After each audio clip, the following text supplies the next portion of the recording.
YS Jagan హయాంలో చేపట్టిన ప్రభుత్వ మెడికల్ కాలేజీలను ప్రైవేటుకు అప్పగించాలని మంత్రివర్గం నిర్ణయం తీసుకుంది. 10 మెడికల్ కాలేజీలను పీపీపీ మోడల్లో చేపట్టాలని డిసైడ్ అయ్యారు.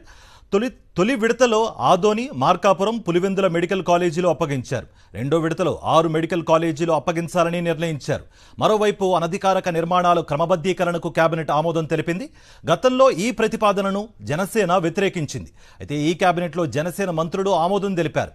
వేల సంఖ్యలో ఉన్న అక్రమ నిర్మాణాలను క్రమబద్ధీకరణ చేయాలని మంత్రివర్గం నిర్ణయించింది. ఇదే అంశానికి సంబంధించి మరింత సమాచారం మా ప్రతినిధి సతీష్ అందిస్తారు.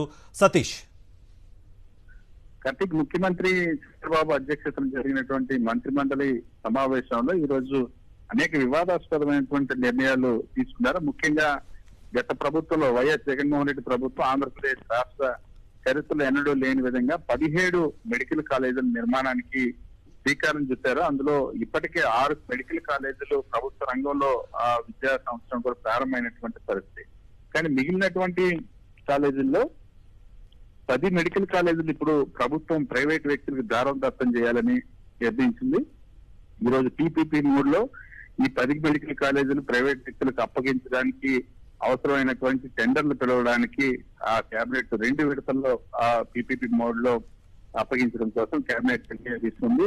తొలి విడతలో ఆదోని మెడికల్ కాలేజ్, అదేవిధంగా మార్కాపురం, అలాగే పులివెందుల మెడికల్ కాలేజీలను, అదేవిధంగా రెండో విడతలో 6 మెడికల్ కాలేజీలను పీపీపీ మోడ్ లో చేపట్టాలని ఈ రోజు కేబినెట్ నిర్ణయించింది. వాస్తవానికి అటు కేంద్ర ప్రభుత్వం కానీ దేశంలో అన్ని రాష్ట్రాలు కూడా ప్రభుత్వ రంగంలో మెడికల్ కాలేజీలను పెద్ద ఎత్తున తీసుకురావాలని కృషి చేస్తే చంద్రబాబు ప్రభుత్వం మాత్రం ఉల్టాగా ప్రభుత్వ రంగంలో ఉన్నటువంటి చేపట్టినటువంటి మెడికల్ కాలేజీలను కూడా ప్రైవేట్ వ్యక్తులకి దారాదత్తం చేయాలని నిర్ణయం తీసుకోవడం పట్ల అనేక విమర్శలు వెల్లువెత్తుతూ ఉన్నాయి. గత ప్రభుత్వంలో ప్రభుత్వ రంగంలో పెద్ద ఎత్తున 8,500 కోట్ల రూపాయలతో రాష్ట్ర వ్యాప్తంగా ప్రతి పార్లమెంట్ కు, ప్రతి జిల్లాకు ఒక మెడికల్ కాలేజ్ ఉండాలన్నటువంటి ఒక ఆ విజన్ తో YS Jaganmohan Reddy medical college తీసుకొచ్చి ఇప్పుడు వాటిని ప్రైవేట్ వ్యక్తులకు దారాదత్తం చేయాలని కేబినెట్ ఈ రోజు నిర్ణయం తీసుకుంది.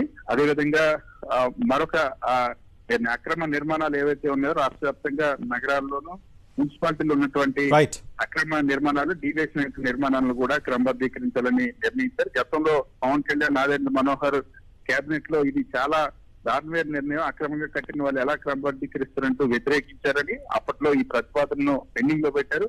మళ్ళీ ఇప్పుడు ఏం ఒప్పందం కుదిరిందో మొత్తానికి ఈ రోజు కేబినెట్ లో దీనికి సంబంధించిన ప్రతిపాదనకు ఆమోదం తెలపడం కూడా చర్చనీయాంశంగా మారింది. రైట్ సతీష్.